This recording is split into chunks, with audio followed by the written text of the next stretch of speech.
We are, as you know, in chapter 3, and chapter 3 marks a moment where again we have a bit of a transition.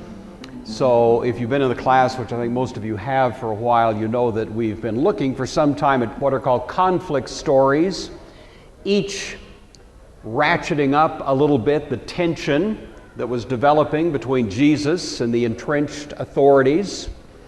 Now we have a transition, and we began this section last week in which the focus shifts really away from the enemies of Jesus, which will of course continue to be an ongoing theme, but now to those who are the friends of Jesus.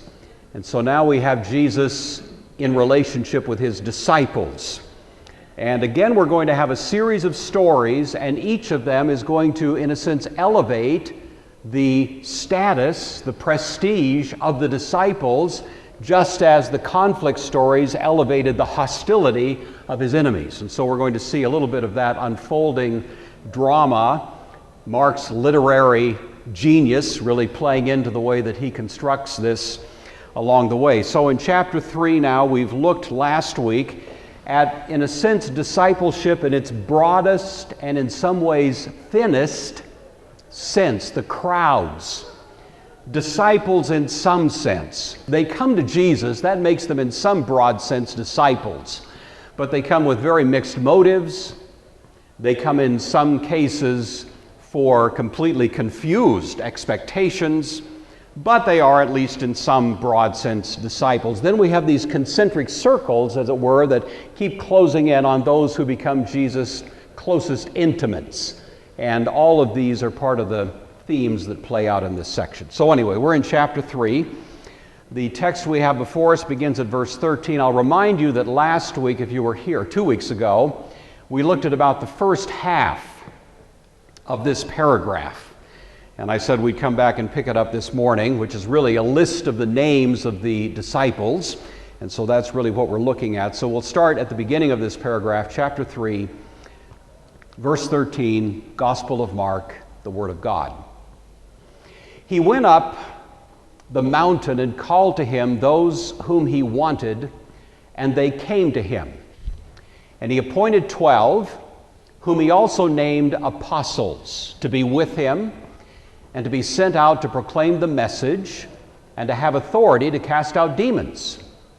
So he appointed the 12, Simon, to whom he gave the name Peter, James, son of Zebedee, and John, the brother of James, to whom he gave the name Boanerges, that is, sons of thunder, and Andrew and Philip and Bartholomew and Matthew and Thomas and James, the son of Alphaeus, and Thaddeus and Simon the Canaanite, and Judas Iscariot, who betrayed him.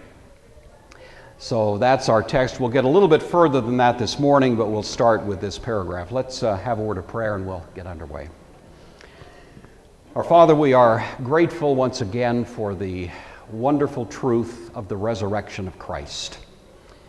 We thank you that that moment in history changed everything. We thank you that we can come back even this week rejoicing in the light of that transforming event. We thank you for the story of Jesus.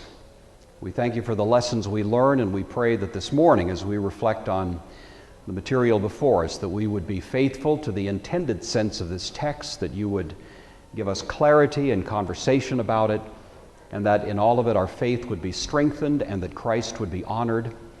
All of these things we ask in his name. Amen.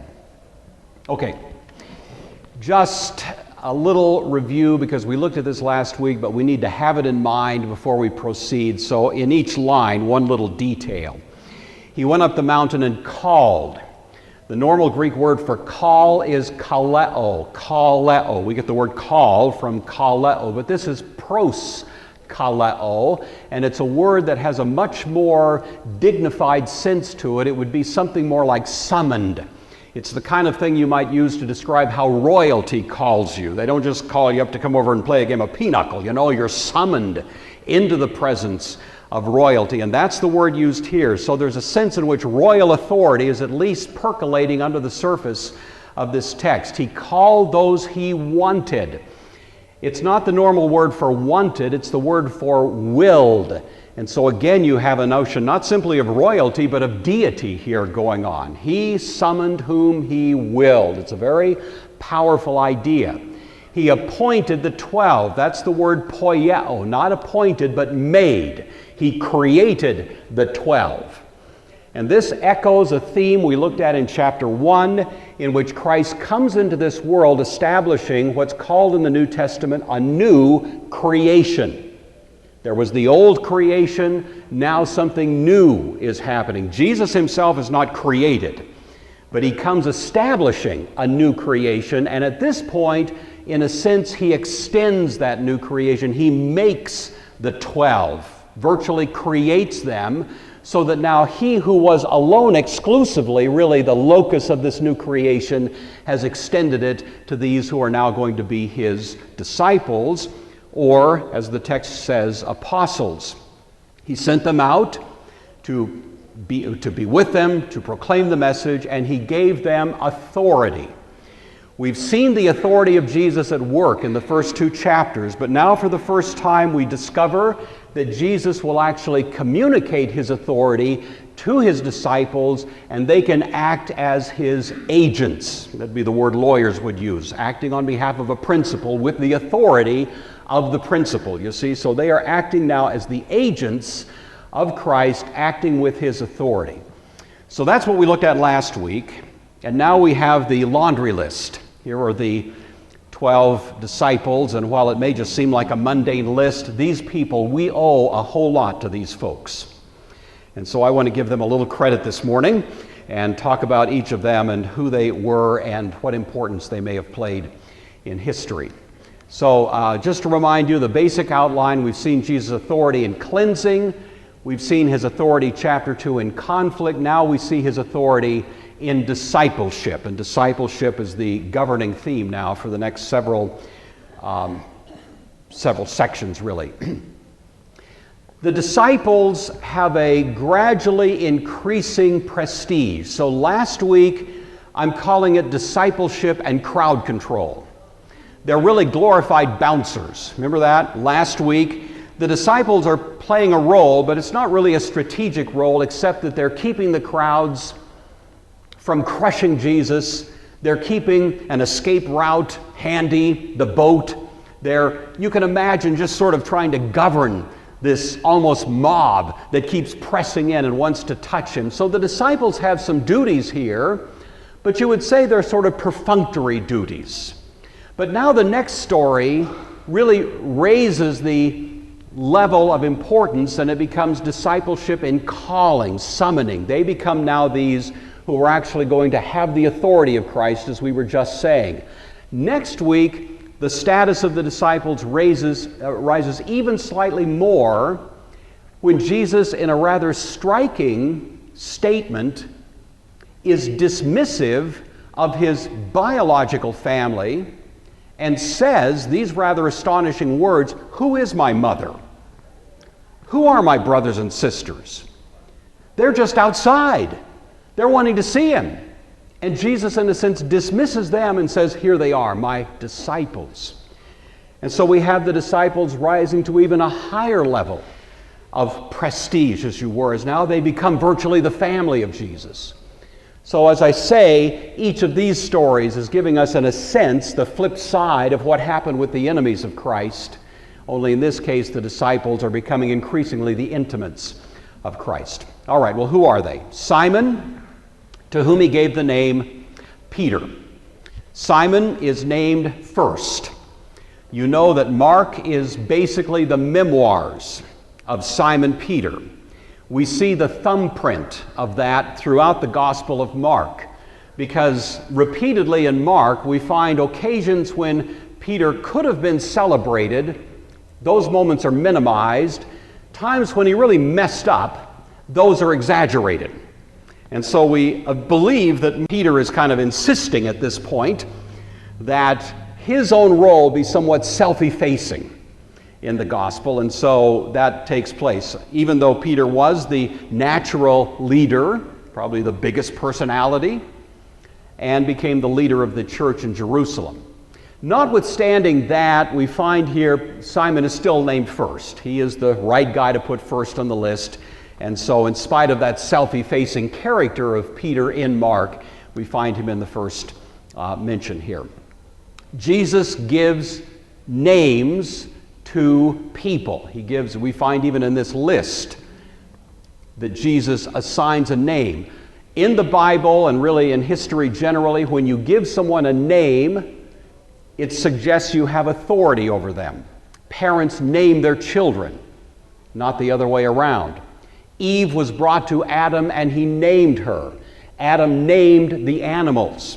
When Jacob wrestled with an angel, the angel named Jacob, you see. The idea of naming something, in a sense, stands for having authority over that one. And so when we hear that Jesus names people, in this case, Simon, again, that message of his authority is coming through in some sense or other. We are renamed.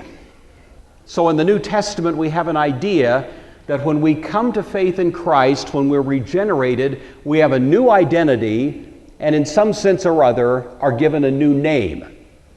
In the book of Revelation, the letter to the church at Pergamum, Jesus says, in the conclusion of that letter, "To the one who overcomes, I will give some of the hidden manna. I will also give him a white stone with a new name written on it, known only to him who receives it." There's an idea that if you come to faith in Christ, you're a new creation. You therefore have a new identity, and it's appropriate that you should have a new name. And so the celebration of regeneration in Christian practice is baptism.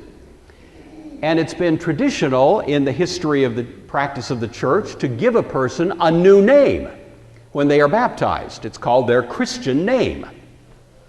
We have an echo of that, of course, in our liturgy here at First Pres, I suppose, and in many churches. The pastor, will ask the parents, what is the Christian name of this child? Now, that doesn't mean the name changed. This is an infant, but it's still a sort of a recollection of that practice in history. But there have been times in history when, if you, especially as an adult, came to the baptismal font, if your name had been Fred, you're given a new name, Jack. And from this point on, as you move around in this Christian fellowship, you're going to be known as Jack. Now just think what that does to you psychologically. Every time you hear the name Jack, it reminds you, almost like a jolt, I'm not the person I used to be. I'm not that guy anymore. Paul says in Romans chapter 6, the old man, the old person was crucified with Christ, buried with Christ in baptism. Your baptism was something like a funeral in which the person you once were was buried, dead and gone. Now there's someone who's living in newness of life, and it's appropriate this new person have a new name. And so the name is assigned, and it reminds us of this notion of a new identity. And Jesus, now giving new names to at least some of the disciples, sort of carries forward that theme here. Names have punch. We'll hear the expression, someone showed up to take names. You ever heard that expression? Names have a kind of clout. One commentator said, quote, "The Declaration of Independence started with lofty words about self-evident truths, but the punch came when certain brave men signed their names." And many of them paid for that signature dearly. Names.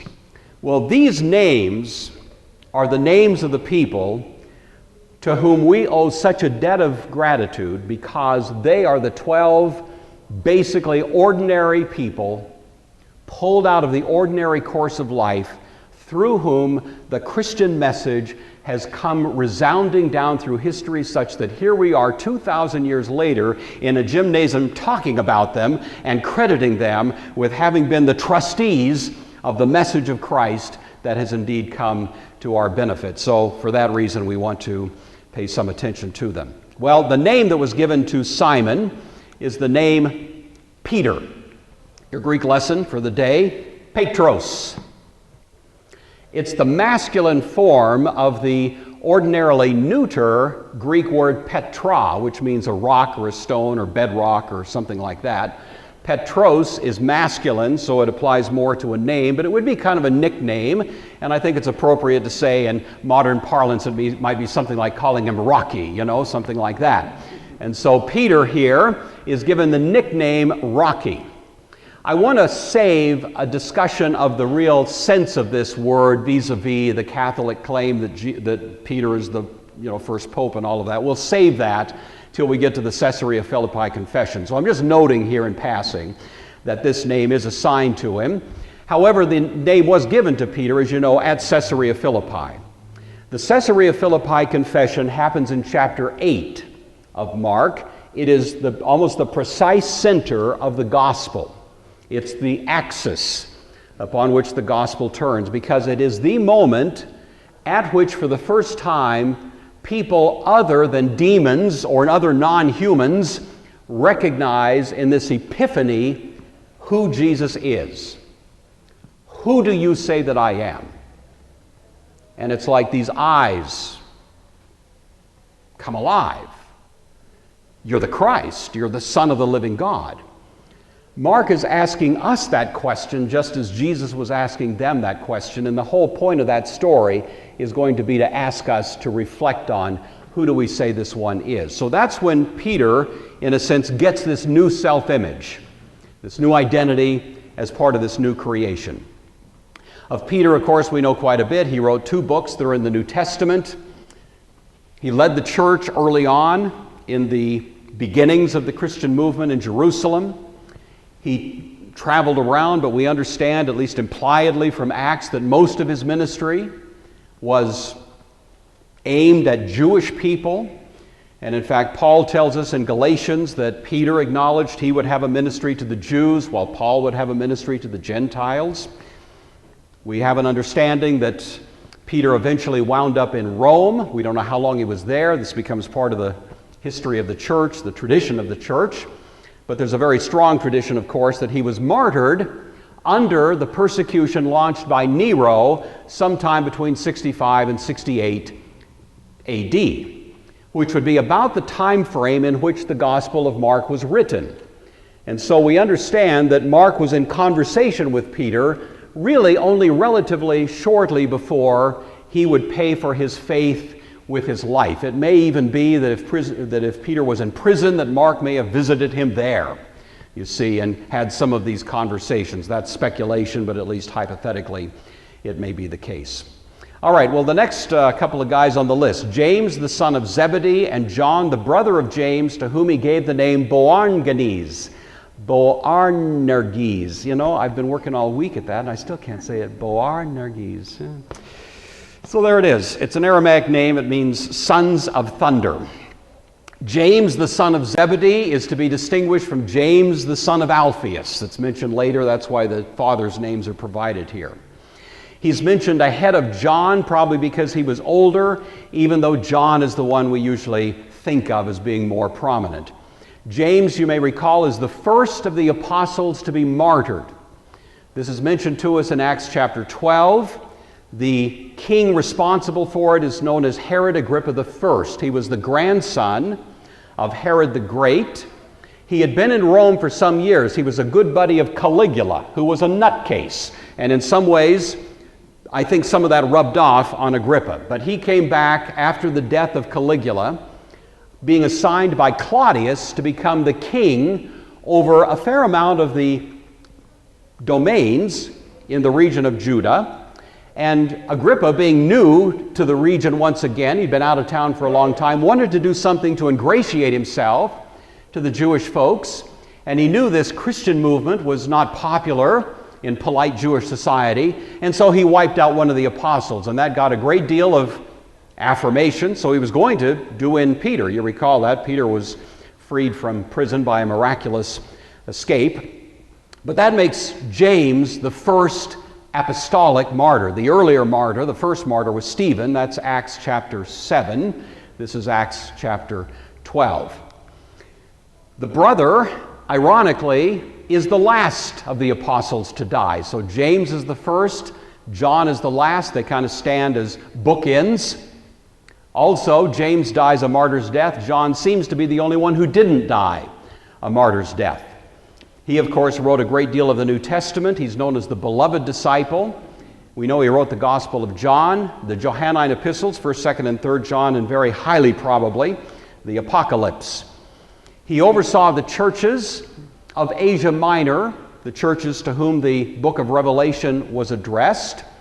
He was presumably exiled under Nero's persecution. This is a disputed point. We've talked about this before when we talked about Revelation. I take the view, because it is the correct view, that John was actually on Patmos during the persecution launched by Nero, and that was the context in which the book of Revelation was written.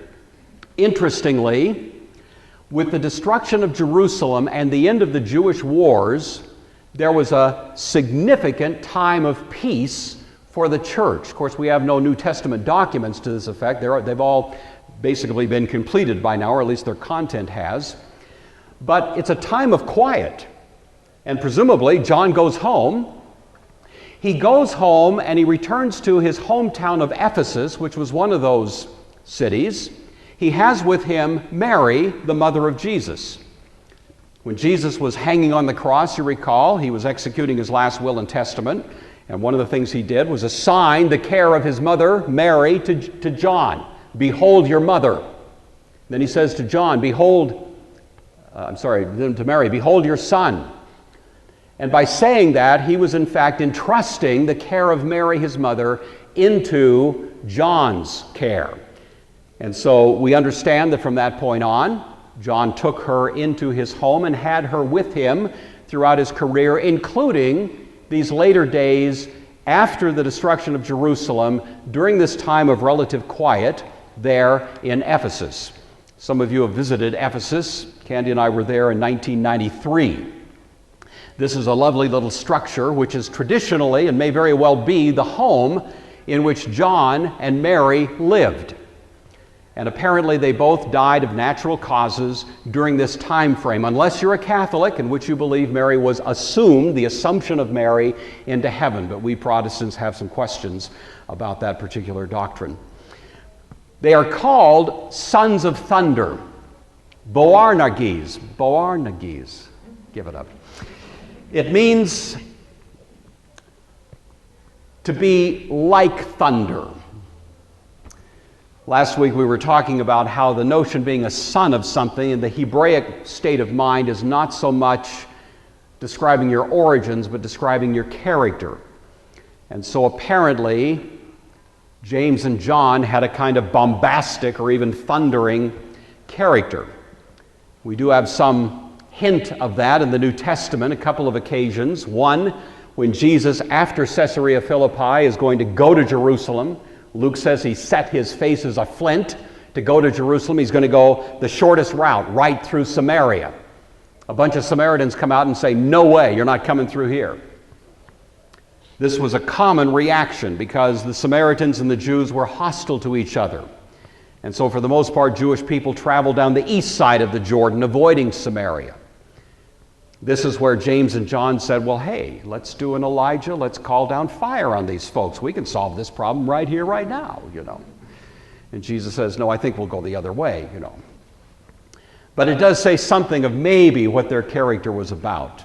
We also have one of my favorite stories in which James and John come to Jesus and unabashedly say to him, we want you to do for us whatever we ask. Jesus, says, okay, fine. What would that be? We want to be the grand poobahs of the kingdom. We see what's happening, and we want to be your chief CEOs. We want to be at your right hand and your left. We want to have the most prestigious, honorable position in the kingdom right there beside you. I can imagine Jesus rolls his eyes a little bit and says, you guys don't even know what you're asking for, and you know that story. But again, it may suggest to us a little bit of the character of these guys. James and John, sons of thunder. We think that's negative. One commentator had this remark, quote, the name may be negative, but maybe not. How much does the church need and the world needs sent sons of thunder, who will courageously confront the kings of this world who take their stand against the Lord and against his anointed. And then he mentioned some good examples. St. Bernard of Clairvaux, a bit of a son of thunder, who had some very dicey things to say about the kings in his day and even of the Pope. John Wycliffe was a bit of a son of thunder in 1300s England. Martin Luther, of course. George Whitefield preached up and down the American seaboard during the colonial period. Some people say he was the single most important factor in galvanizing a sense of the American self-consciousness that would make the Revolutionary War possible. He wasn't preaching in favor of a Revolutionary War or against it. It's just that his preaching was so powerful, it had that effect on a whole population of people. John Newton railed as a son of thunder against slavery in 1700s, 1800s England. And you know church history well enough to know we've had sons of thunder down through the years. So before we're too dismissive of these guys, maybe we should appreciate the contribution they made maybe as a result of that. All right, the next verse, 8 names, rapid succession. The first is Andrew. Andrew is Peter's brother. In Mark, Jesus walks down from Capernaum to the docks. He's walking around and he calls these two, Simon and Andrew, as his first disciples. John nuances that story a little bit, indicating that Andrew was the first to meet Jesus. He went and found his brother Simon and brought him to Jesus.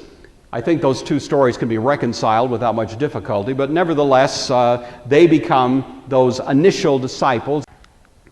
According to tradition, Andrew, early in church history, traveled west, wound up in the city that was then called Byzantium, and established a church there. That city later became Constantinople under Constantine, and later Istanbul under, of course, Islamic presence. He is regarded, therefore, as the patron saint of the church in Constantinople, the Eastern Orthodox Church that has its headquarters there. The church historian Eusebius reports that Andrew later went north. He preached in Scythia, which would be in the region of the Black Sea, and went north from there to Kiev, and is thus also the patron saint of Ukraine, Romania, and Russia. He traveled back toward his homeland, was captured and martyred in Patras, which is in Greece, on an X-shaped cross, which has come to be called St. Andrew's Cross. So a depiction of that, something like that. And you'll see that symbolism. The emblem of Scotland, for example, is St. Andrew's Cross. And Andrew also happens to be the patron saint of Scotland. Philip was called by Jesus, and though Mark doesn't tell us this, John tells us that Philip went and found his friend Nathanael. Now you'll notice in the list we have here, Nathanael is not mentioned, but it's commonly understood that Nathanael is actually the same as Bartholomew, who's mentioned in this list. We'll talk about him in a minute. This Philip the Apostle is mentioned only a couple of times in the New Testament. On one occasion we hear that some Greeks came and wanted to see Jesus and asked Philip if they could do so, almost like Philip was sort of a gatekeeper or something like that. More prominently, in the upper room discourse, Philip said, how can we know the way? And Jesus says, almost like a retort, have I been so long time with you, Philip, and yet have you not known me? He that has seen me has seen the Father. That Philip is not to be confused with Philip the Evangelist, who is one of the 7 deacons who was appointed in Acts chapter 6, and who is the one who carried the gospel to Samaria, eventually wound up in Caesarea, was visited by the Apostle Paul at the end of his 3rd missionary journey. So 2 Philips in play, and actually Philip the Evangelist gets more attention in the New Testament. Tradition says that this Philip was crucified upside down in the region of Greece, but there's another tradition that he was martyred by beheading in the city of Hierapolis, which is in Egypt. So you'll take your pick on that one. Bartholomew, aka Nathanael, probably the same person, because Bartholomew is not a proper name, it's a designation or a title. It means Bar Ptolemy, Bartholomew, son of Ptolemy. And so probably his full name was Nathanael Bartolome, And he came by that kind of nickname, Bartholomew, and so you hear that in the New Testament as well. It's usually identified with Nathanael, as I say, and of course Philip went and found Nathanael. It's a wonderful story. Again, it's only in John's Gospel. Nathanael, by the telling of the story there, was sitting under a fig tree, thinking about something. I imagine him with a little straw in his mouth, and he's kind of gazing off into the distance, and along comes Philip and says, "Hey, we have found the one that the prophets of old had foretold. He's here, he's now, you got to come and meet him." Nathanael says, "Who is he?" Philip says, "He's Jesus from Nazareth." And Nathanael's famous response, what? "What good thing can come out of, give me a break." What? Jesus of Nazareth? Because, of course, Nazareth is in Galilee, and Galilee is the hinterland, and it's not a highly respected place from the point of view of Nathanael. And Nazareth is a little backwater out there, And, of course, at this point, Philip wisely doesn't launch into a big diatribe in technical apologetics. He just says, "Hey, just come and meet him," So along they go.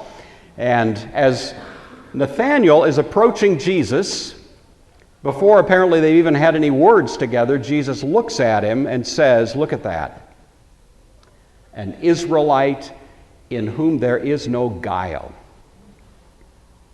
Quite a compliment. Nathanael, the skeptic, says, "Wait a minute. What? We've never met. You don't know me. How do you know whether I have any guile or not? What is this?" He is a man without guile. He speaks his mind. He speaks exactly. No niceties here. He's just out front with it, Jesus says to him, "I saw you sitting under that fig tree." I don't know if in the history of the Christian movement there's been a more instantaneous conversion. Nathanael went from skeptic to believer just like that. He says, "You are the one who was to come into the world." It's a bingo. He just sees it just like that.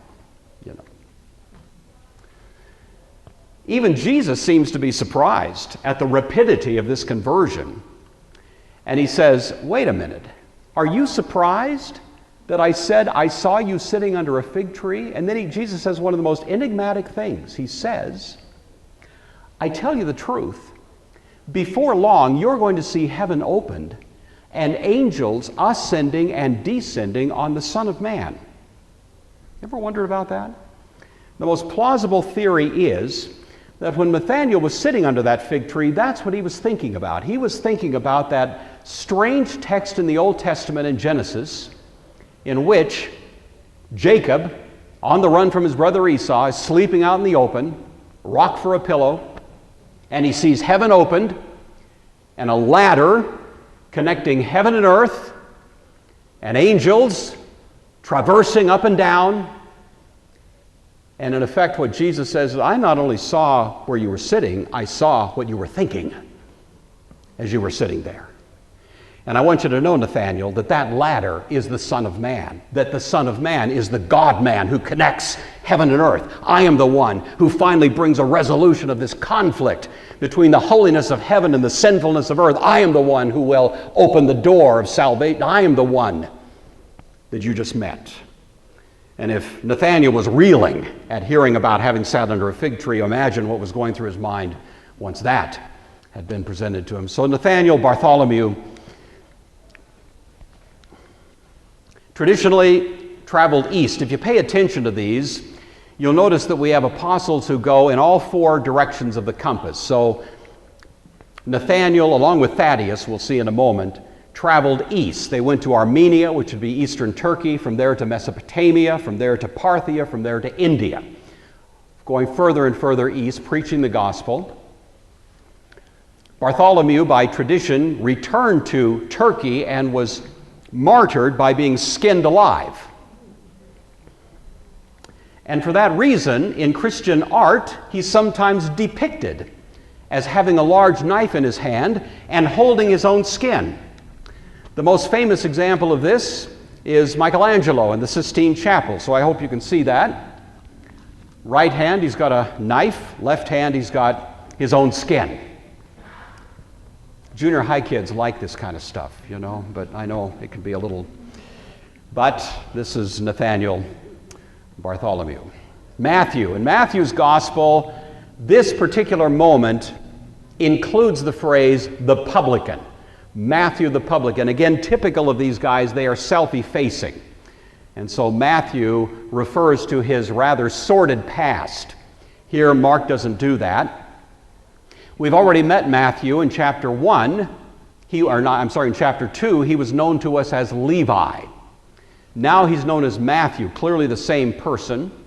The text doesn't say it, but at least impliedly, Jesus gave Levi a new name. The name Levi, of course, a traditional Jewish name, one of the 12 tribes. Matthew is a word that means gift of God. Imagine the transformation in his self-image when he goes from being Levi the tax collector, Levi the extortioner, Levi the crook, Levi the robber, as many people would have viewed him, to Levi, who's now Matthew, the gift of God. And again, that remarkable change of identity suggested there. By tradition, Matthew journeyed through Syria, Cappadocia, Galatia. These would be northerly, kind of central Turkey, Bithynia. He was martyred eventually in Thrace, which is north of Greece. Next we have Thomas. Thomas is a word that actually means twin. It's not his given name, but it became his nickname apparently as a child. Eusebius tells us that he was born a twin. He had a twin sister who died when he was 9 years old. And Thomas, apparently, in honor of his deceased sister, wanted to remind himself and everybody he ever met that he had a twin. And so he took this name more or less as a nickname from that point on. We know him in the New Testament as Doubting Thomas because he refused to believe in the resurrection of Christ until he had empirical proof.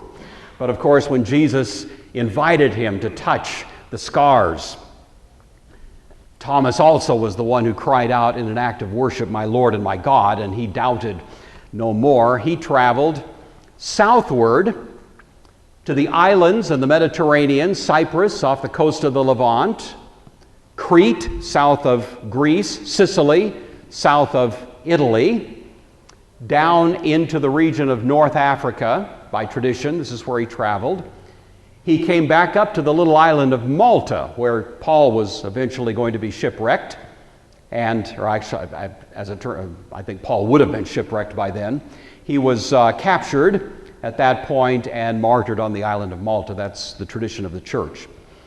As you may know, there's an apocryphal gospel called the Gospel of Thomas. It has gotten quite a bit of attention in recent years, and there have been some who suggested that should actually be part of the New Testament. It was apparently written by Thomas and should be included in our canon. There's actually been people who have made that argument. I think the church has wisely declined that invitation on two counts. One, it's not altogether certain at all that Thomas was the author of it. It's common in the ancient world to write documents in the name of somebody else, so there's no real proof that Thomas wrote it. And the content of it is troubling at best. It has some pretty strong Gnostic tendencies in it and so on.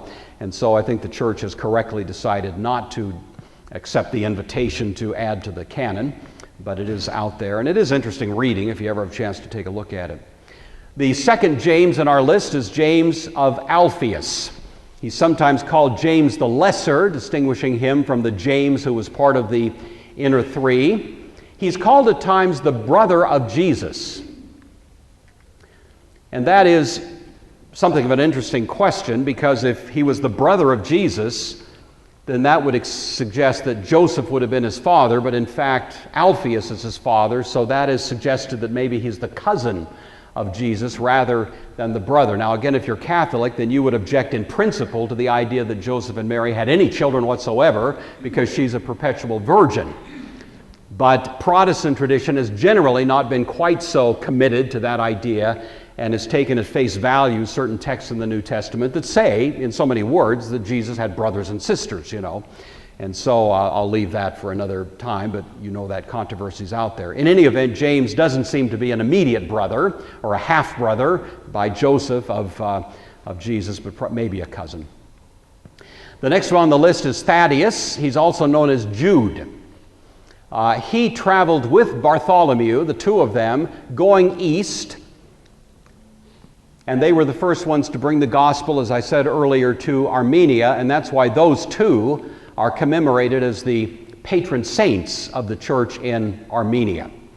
This Thaddeus, a.k.a. Jude, is not the same as the Jude who wrote a New Testament book by the name of Jude. Jude in the New Testament book introduces himself as Jude, the servant of Jesus Christ and the brother of James, which is presumably James, who was the leader of the church in Jerusalem, who is also himself viewed as a brother or half-brother of Jesus, and that would make Jude similarly a family member.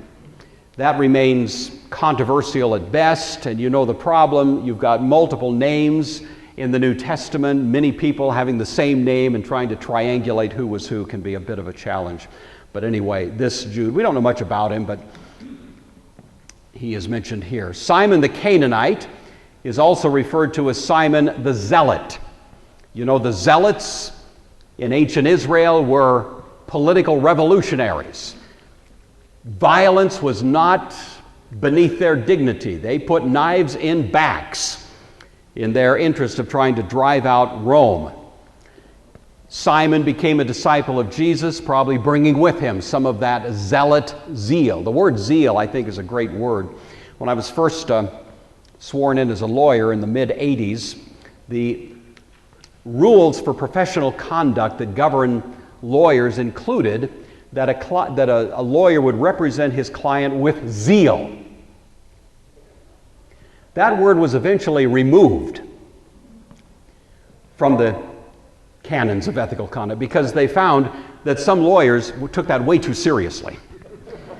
And the zeal with which they would, represent their client would sometimes lead them to violate half a dozen other ethical rules, because that became their guiding light. And it was felt, zeal has its place, but there's a place for too much zeal. Simon the Zealot presumably moderated his views a bit. But I like to comment by another who remarked, quote, "Our Anglican priests tend to be, quote, a mild-mannered gentleman trying to persuade a docile company of people to be still more docile." And he was arguing that maybe we need a little bit more zeal than sometimes we find in some of our polite Christian circles. Tradition says that Simon the Canaanite, Simon the Zealot, traveled to Africa and spread the gospel there, was eventually martyred there. The last of these, Judas Iscariot. There's been a fair amount of question about what the word Iscariot points to. I think the most common theory, probably the correct one, is that it's simply an allusion to his hometown, which is probably Kerioth, which was in Judah, not all that far from Jerusalem. But there have been some who've suggested maybe it's an allusion to the tribal connection Issachar. And so Iscariot means he was of the tribe of Issachar. But even some have gone further and said Iscariot is maybe connected to the word Sicarius, which means assassin. And it was the name that was given to the Zealots later during the Jewish war. Now, people who like to play games with these ideas, that may be why Judas betrayed Jesus. Because, in fact, he was disappointed that Jesus wasn't being a more political animal in terms of the way that he was conducting himself, and Judas was trying to force his hand. I'm sure you've all heard that theory proposed. I have serious doubts about that for what it's worth, but nevertheless, you see some of the questions that float there. Mark mentions, now that he's gone through this list of disciples, that they went into a house. And that's commonly taken as Mark's way of saying Jesus is trying to get some time alone with the disciples. The previous story emphasized the crowds. All of these crowds pushing, shoving, reaching out, clamoring, noisy, unruly. And Jesus wants, now that he has summoned these, to spend some quality time with them. But, Mark tells us, the multitude came together again so that they could not so much as eat bread. So even though there's an attempt to get some time apart, nevertheless, it is apparently unavailing. The crowd is still there. This is where Matthew puts the Sermon on the Mount. So Matthew has Jesus calling the disciples and sitting down, and actually, if you read it closely, teaching them, the disciples, with the larger crowd there apparently kind of listening in. That at least seems to be the sense of the text. Mark completely ignores the Sermon on the Mount. As you know, he has much less to say about what Jesus says than about what Jesus does. But he does focus on the discipleship issue here, and he notes that even though apparently Jesus wanted some private time with the disciples, there was no such time permitted. And so this private retreat is interrupted, and the crowd is once again functioning a little bit as an obstacle to the intentions of Jesus. Now, I don't mean a pun here when it says they could not eat bread, but this does bring us to what is called, in some commentators, Mark's first sandwich. I'm not making this up, but it is a helpful device to recognize. A literary sandwich is an arrangement of material in which you've got three pieces. You've got bread, and meat in the middle, to kind of get the idea in your head. And that's what's going to be going on in the next several verses. So you have story A, then you have story A prime, as I'll call it, and then right between you've got story B. Story A establishes a premise of some sort. Story B returns to the premise in sometimes a surprisingly modified form. So the premise of the first story is duplicated, but usually with some dramatic change. Mark has about 4 or 5 of these in the gospel. This is the first of them. The change in the story is driven by what takes place in a kind of counter premise that takes place in the middle story. So you got bread, meat, bread, hence sandwich. In this case, the first story has to do with Jesus' family. The crowds are there. They're clamoring, they're noisy, they're problematic, they're even threatening. And the family presumably is worried. And so they come knocking on the door. We want to see Jesus. You can't even get close to him. So they pull an interesting device. They say, we're worried about him. We think he's beside himself. We think he's nuts. We're trying to rescue Jesus, our family member. So that's what's going on. We'll see that next week. But for now, I just want you to get the idea in your head. So here's the family. They're trying to, in a sense, bind Jesus, literally, kind of put him in a straitjacket. Take him away to a place where the walls are nice and soft. That's really the implication of what's going on. All right. The other side of this sandwich, Jesus redefines family. The family comes back and says, and Jesus told, your mother, your brothers, your family, they're outside. They want to see you. And now Jesus dramatically says, well, who is my mother? Who are my brothers? And he looks at his disciples. Here are my sisters, my brothers, my mother. Those who do the will of God are my family. You see. Well, what interrupts one from the other is what happens in the middle. Jesus' family wanted, in a sense, to bind him, take him away, put him in a secure place. The story that is between these two is the Pharisees. The Pharisees go one better than the family. The family just said he was nuts. The Pharisee says he's the devil himself. The Pharisee says he's acting in the power of Beelzebub. And of course, Jesus has some famous things to say, a house divided against itself and all that. But then he tells an interesting parable. He says, the only way you can plunder the goods of a strong man is if a stronger man comes and binds him. And these who wanted to bind Jesus discover that he's the one who will bind those who have been rallying against him. Really getting to the core of the matter, Satan himself, you see. And so that changes the whole notion of who is the family of Jesus. Not the ones who want to bind him, but the ones who will join him in binding Satan. And hence Jesus winds up saying, this is my real family.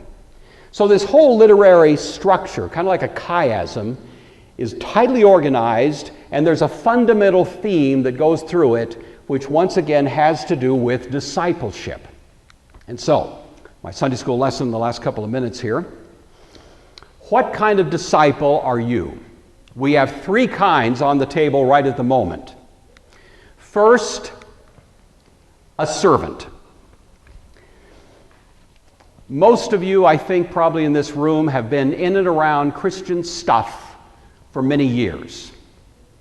You've seen Christian ministry, you've seen Christian service, and you know Christian ministry and service can do a lot of good. And I think you, probably with me, have noticed that at least on occasion it's possible to be involved in Christian service and not in fact be a Christian. You can act on behalf of an organization that was in fact inspired by a Christian conscience and driven by a Christian ethic, and yet, as a matter of fact, not be a Christian. You can do that. People can be servants of Christ without having really any deep sense of who He is. Now, I don't think anyone in this room meets that description, but it is at least a moment to ask myself the question, what kind of disciple am I? Am I just a servant? Nothing wrong with being a servant, but is that where it stops? Just serving kind of a Christian cause? Or am I an agent? Am I acting with something of the authority of Christ? Am I speaking on His behalf? There have been people, you may find this hard to believe, in the history of the church who teach Sunday school and who are not Christian believers. I hope you are not in the presence of one. But the fact of the matter is, people can speak the Word of God and not believe in Christ. Judas Iscariot probably did. All of these guys went out and preached. Presumably they all did miracles. Jesus, in a sobering statement, remarks, you recall this, there will be those who will stand before me in that day and say, Lord, Lord, did we not preach great sermons? Did we not cast out demons? Did we not do great, mighty, wonderful? Depart from me, I never knew you. I had a close friend, I'll keep the details obscure because some of you may actually know him. This was years and years ago, but he was represented a very well-known Christian organization. Preached sermons. I heard him preach on multiple occasions. He was competent in the Scriptures. He was a very capable representative of Christ. I considered him a close friend. At some point, just almost out of the blue, he said to me, I don't believe any of it. And I saw him a few months later, and he basically said he was an atheist. And to my knowledge, he's an atheist to this day. All that time, he was actually, I believe, influencing many people for good, and yet he himself didn't finally believe it. Paul says, I pummel my body, lest after having served others, I myself am a castaway. Paul asked himself the question, where is my heart really? Am I just acting on behalf of Christ? Or, third option, am I truly his brother? We hear in the book of Romans chapter 8, we are heirs of God, joint heirs with Christ. He's conceived of biblically as our elder brother. Family. Who is my family? Those who do the will of God. Paul says that I may know Him. So I'm using this as an excuse to remind all of us in this room that whatever we may be doing, what committees we may be serving on, what services we may be providing, what meals we may be delivering, whatever, we all do stuff. It's all great. But we should never let the stuff we do obscure our cross-examination of our hearts day by day. Am I really, in the final analysis, seeking to know Him? Or am I just doing nice things for Him without developing that intimacy of family? So.